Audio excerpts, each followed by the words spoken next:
I'm very glad to ask Enrico Letta, chairman of the GESDA Diplomatic Forum, to tell us more about the educational dimension of it, the global curriculum on anticipatory leadership. Mr. Letta, you have the floor. Thank you very much. It's a great initiative. The name of Global Curriculum for Anticipatory Leadership is a name that gives the idea that it's something starting from Geneva with a word ambition. And this is something that has this ambition because we think that the ambition to bridge social sciences, hard sciences, the world of decision makers and the world of scientists is today a need everywhere. And this need, it's a need where until now we didn't have global answers. We had just specific answers. Our main mission here is to create this global curriculum with the big participation of many stakeholders, scientists, academic leaders, institutions, both at national and a multilateral level, to participate in the creation of this global curriculum. So it's a horizontal initiative, inclusive initiative. We will start with 5 anticipatory weeks that will take place in the 5 continents, and the 5 cities hosting these anticipatory weeks will be San Jose de Costa Rica, will be Madrid, will be Istanbul, will be Pretoria, and will be Singapore. Under the leadership of Geneva, these 5 anticipatory leadership in the 5 continents in next year, this is why 25, 5, 5, will give us the different contributions from the different corners of the world on how to deal with this big need, how to train leaders today in private, in public, with the possibility to anticipate science and technology revolutions, and to be able, with the experience of what we had in the last years, to avoid the cost of non-anticipation. I would like to end up here. We learned during COVID, we are learning with this climate change revolution, we are learning with the data protection and other technological revolutions that the cost of non-anticipation is a cost that we can't afford. It's a cost of human life, it's a cost of financial resources. We have to work to avoid these costs, and we have to work to anticipate. I would like to end up here. I'm very sorry if I leave my colleagues answering the questions. But I would like to say that for Geneva and for Switzerland, it's an enormous opportunity to give the Geneva and the Switzerland footprint on a process that can change the world of education, because it is the first time that such a global initiative and a global curriculum is on the table. And the idea and the dream that I presented before is to launch this Geneva process. The world of higher education was under a revolution some decades ago around the Bologna process. That is, c'est une référence pour tout le monde de l'éducation, de la haute éducation. We have the dream and the ambition to build up the Geneva process on this anticipatory leadership training. We have 3 years under the support of Welcome London charity based, and this support is of course a great support for us, but dear Ignacio, we know very well that the most important support is the support of the Confederation, and your presence here, even at this moment of launch of this initiative, is for us a great, great boost. Thank you. Thank you, Mr. Letta. And now I have the pleasure to invite the chair of the GESDA Foundation, Peter Brabeck-Lemat, with one simple question. After 5 years of GESDA, you came with this idea. How and why? Well, thank you very much, and thank you for being with us here. Unfortunately, Enrico had to leave, but we will afterwards try to give an answer to all the questions you might have. The task that was given 5 years ago to the GESDA Foundation by our founders, which were the Swiss government and the Geneva authorities, was to develop an instrument of anticipation and action as a tool for renewed multilateralism and with Geneva International at its center. And the reason for this was that we should be able to respond to the acceleration of science and technology, to enable as many people as possible to benefit as quickly as possible from this acceleration of science and from the benefits that are coming out of there. The base for all of this, of course, is science. And this is why we started the activities as number one priority, the creation of a scientific forum. In this scientific forum, we have thousands of scientists all over the world who are working with us on a voluntary basis without any remuneration. And the result of all the work is then being concentrated in what we call the Geneva Scientific Breakthrough Radar, which is its fourth version has been presented during this week. This can only happen on basically three things. Trust. The first one is trust.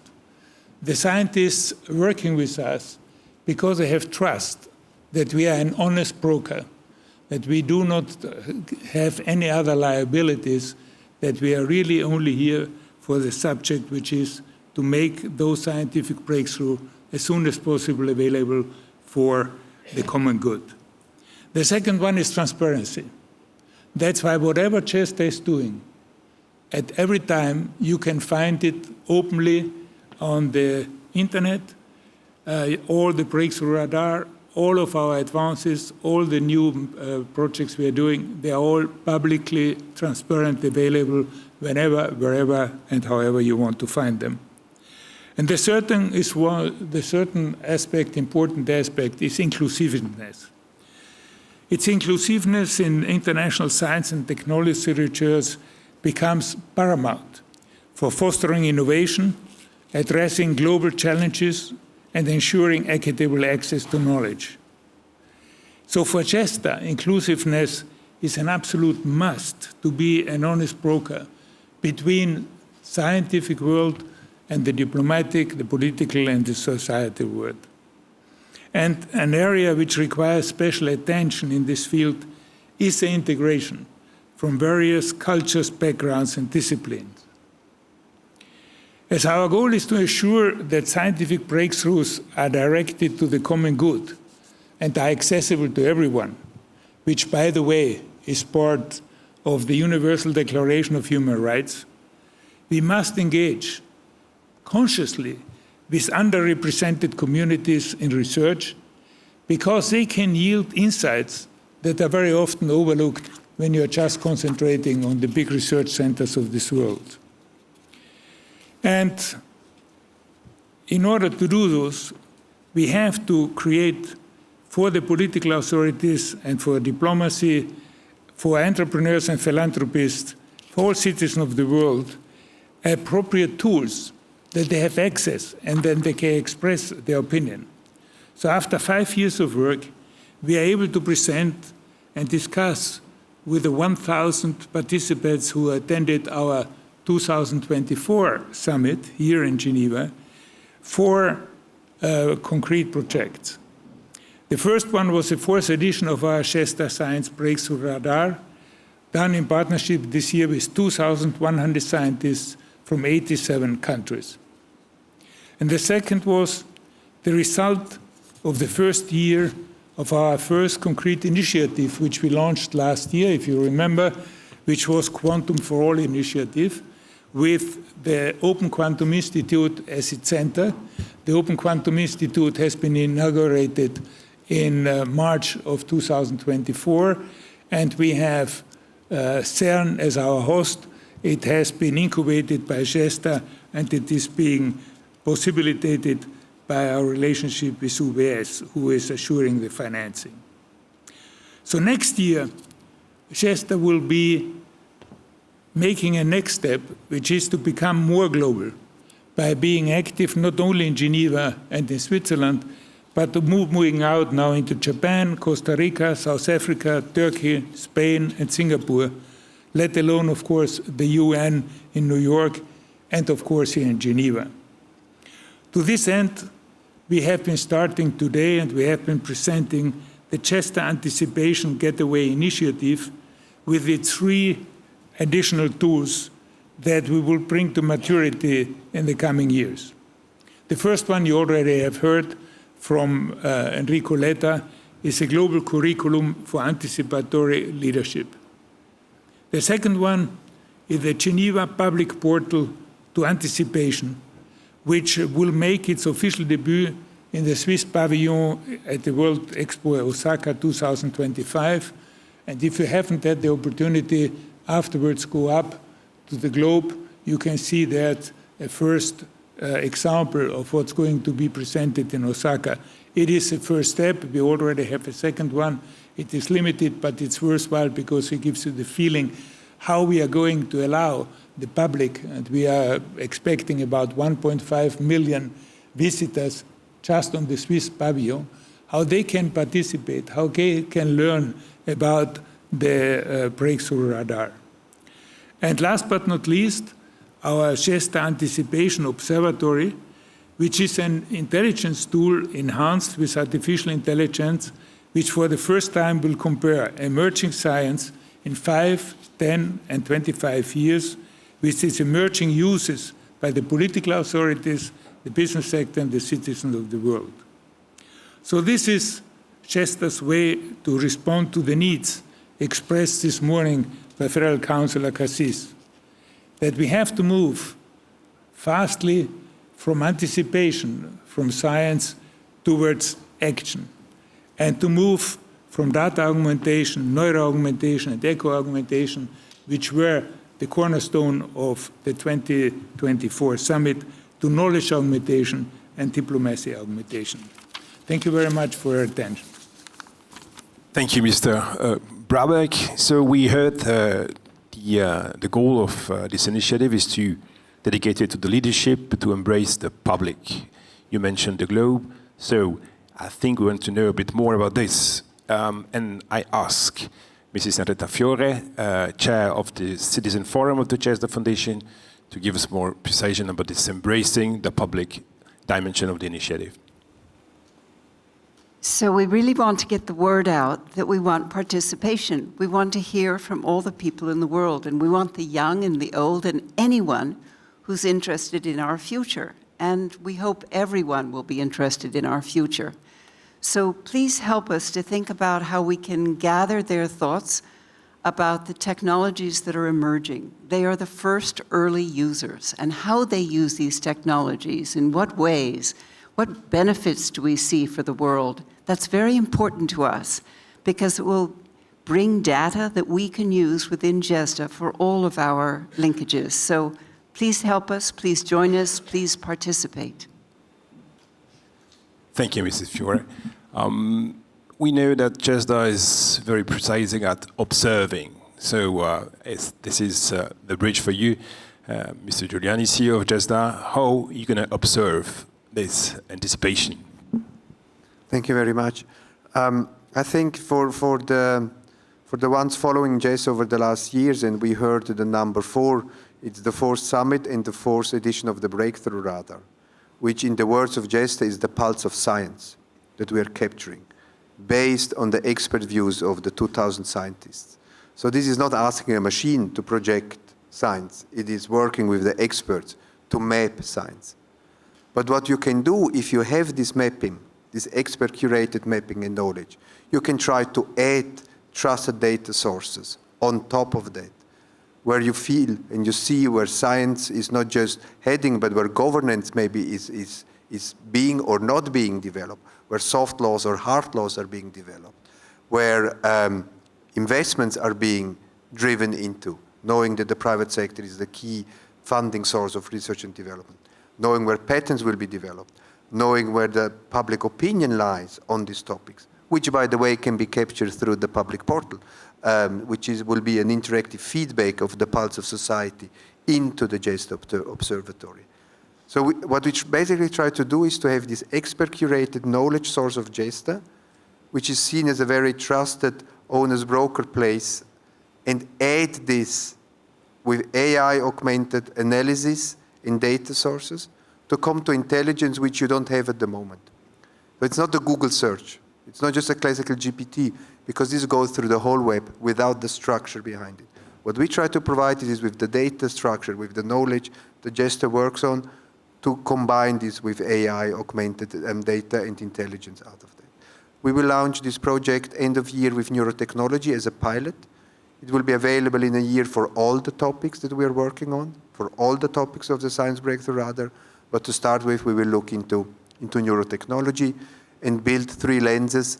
Can you look at it from peace and security, you can look at it from human rights, and you can look at it from prosperity and development, which are the pillars of the UN. Thank you, Mr. Giuliani. So we now have the possibility, you have the possibility to ask some questions. If there are any questions from the salle here, you will have the microphone over there. Please tell your name and the media you're working for.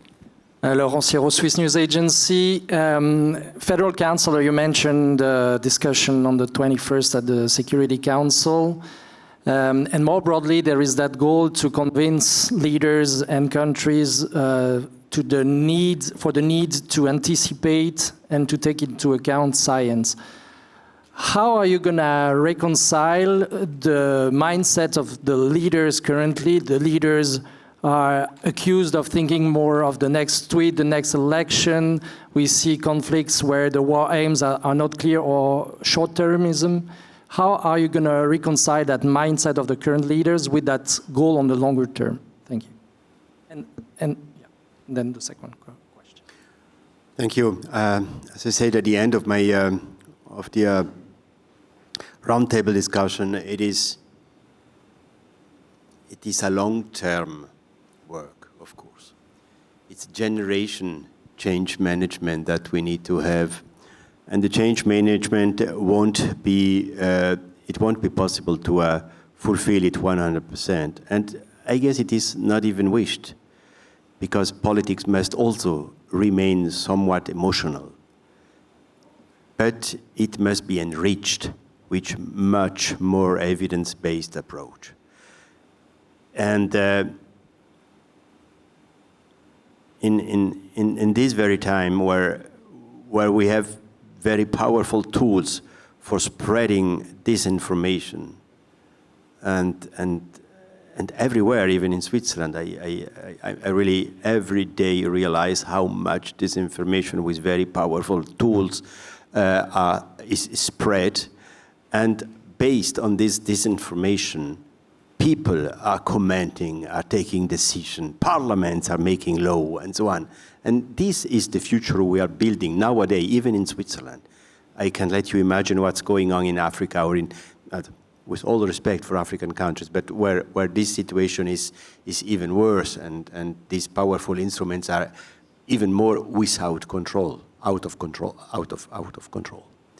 So what I wish is to make a revolution I myself experienced in my former life as a medical doctor. When I graduated at the end of the 80s, last century, an important revolution began. It was called the revolution of the clinical epidemiology. And this revolution was aimed at asking in medicine, are we doing the right things for patients? And are we doing it rightly, correctly? It means also efficiently. Are we using efficiently the money that the solidarity gives us to do that? And this revolution came up with the result. It was the evidence-based medicine. And it was a disorientation for the medical world worldwide. And it needed 30, 40 years. Now, I guess we are about 40 years later. in order to include that in the evolution of the system. Of course, it is not a 100%. Of course, it is not perfect. But it is a huge step that has been made. And it is something similar, but in another much more difficult setting, which is politics. So sometimes, in order to make the possible, you have to think the impossible. Thank you, Minister. I think you had a second question. Yeah, I'm curious because I know that this morning you made this experience of that interactive exhibition that is going to be shown in Osaka. So what did you choose, 5 years, 10 years, 25 years? And what was the result for you? 25 years, of course. Because, I mean, 5 years is very important, but 5 years is my daily business. We are making strategies in my ministry that goes now from 25, 29, 25, 28. I was speaking about the plan of the Federal Council for helping Ukraine during the next 12 years. So you see 5 and 10, it is within daily business almost. But again, it should be more evidence-based and not just what we imagine it could be. 25, well, this is like the Agenda 2030 at the beginning of the century, or the net zero CO2 pollution by 2050. That is 25. What does it mean exactly? And we have some experiences in politics but we know that all these targets that we put on the agenda very, very far away, well, it is really an incredible way to come there. And there are so many things that are happening meanwhile that you steadily put it into discussion, whether the target is a correct one or not. And, but nevertheless, I think it is important to have a target. Just to make politics in administration the daily business and reacting what's going on in the world, or what, not even worse, what the media are telling. This is not politics. This is just playing with the fire. Merci, Monsieur le Ministre. We have a question here. Name and media, please. Right. My name is Marat Chagorodsky. I'm an independent journalist based in Geneva and work mostly for Tamedia.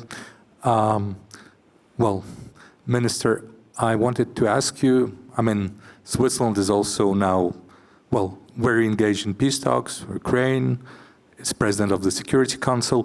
Have you considered maybe using GESDA?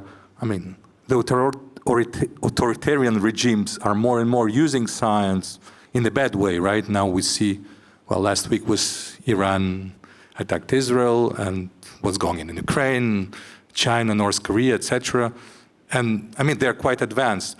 Did you consider addressing them directly, all the scientists, maybe writing a letter or another sense to their government saying what you're doing is dangerous, is bad for humanity? Maybe, you know, you should reflect and try to engage rather in dialogue than in confrontation. And maybe another question is, I mean, we have an organization quite famous based in Geneva, World Economic Forum, and I'm ignorant, but as I understand, I mean, it's not really involved in GESDA.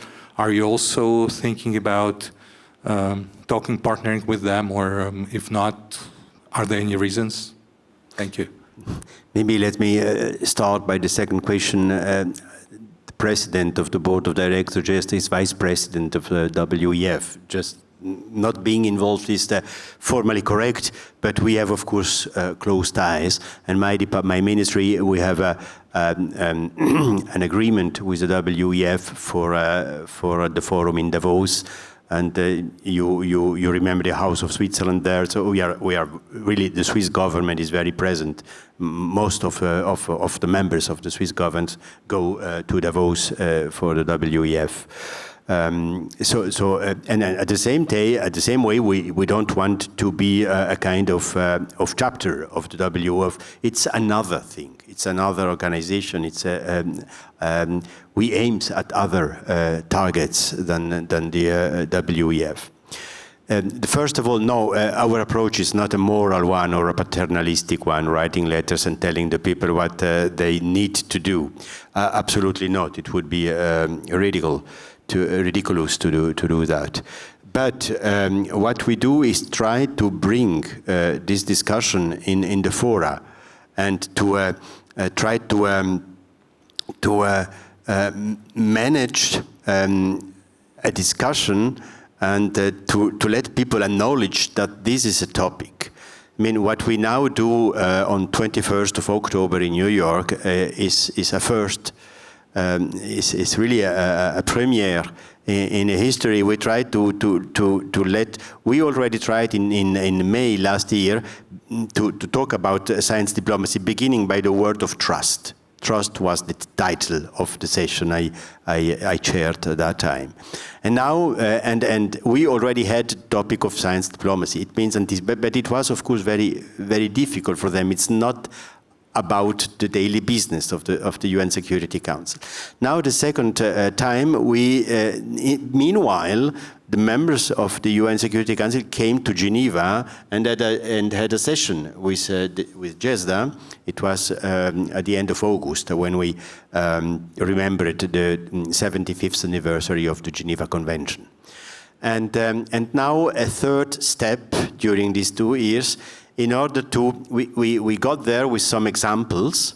We let experts tell us about some examples, and we tried to, out of the examples, to acknowledge some key points that we have to consider for the future, in the hope that the countries that are now sitting around this table are ready to put it with some kind of regulatory timeline in the agenda, in order to not to forget that preparing the future and anticipating the future is very important, because this technology could be disruptive even by warfare. And we will take, of course, some examples that are very suitable to the war, in order for them to understand what we're talking about.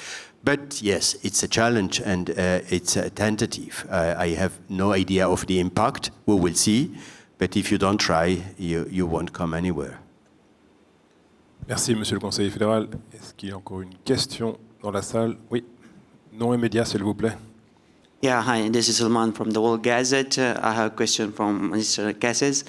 As you know, GESDA just launched its anticipation gateway, and it consists of 3 main components. So my question is how the government, the Swiss government, will facilitate the implementation and scanning of this initiative, how the government will add them. What's your take on it? Well, the Swiss government founded this foundation together with the cantonal state of Geneva in order, again, to do what we explained before to do. Now he's awaiting that this foundation helps us to prepare a better future, to give more evidence to take decisions that are more evidence-based. And all these tools that we are developing, the product of the Open Quantum Institute, or the Anticipation Gateway initiative with the 3 tools, every single tool helps us to get there. But again, it's a long travel, but it goes in the right way, and we are very happy about that. Merci, Monsieur le Conseiller fédéral. Une question du média L'aimant bleu.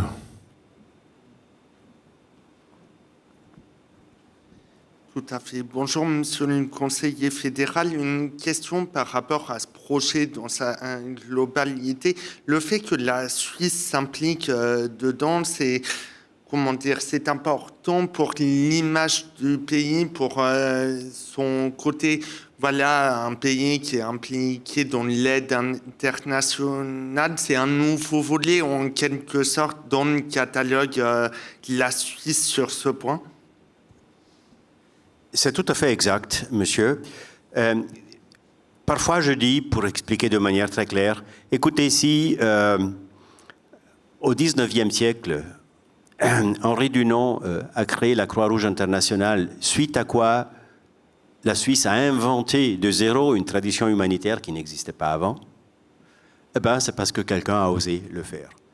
Si au XXe siècle, on a tellement parlé après la Deuxième Guerre mondiale des droits de l'homme, que pour finir, on a créé un Conseil des droits de l'homme au sein de l'Organisation des Nations Unies. C'est parce qu'il y a eu des visionnaires qui ont cru face à toute réticence et critique initiale. La question est, si on veut garder une Genève internationale qui mérite la place et le nom qu'elle a dans le monde, qu'est-ce qu'on fait au XXIe siècle? Bien sûr, on continue de faire ce qu'on a fait avant, mais ce n'est pas suffisant. Et alors là, il faut se poser la question, et c'est la question que le Conseil fédéral s'est posée, quels sont les défis? Et la réponse était, ce serait une bonne chose de savoir quels sont les défis.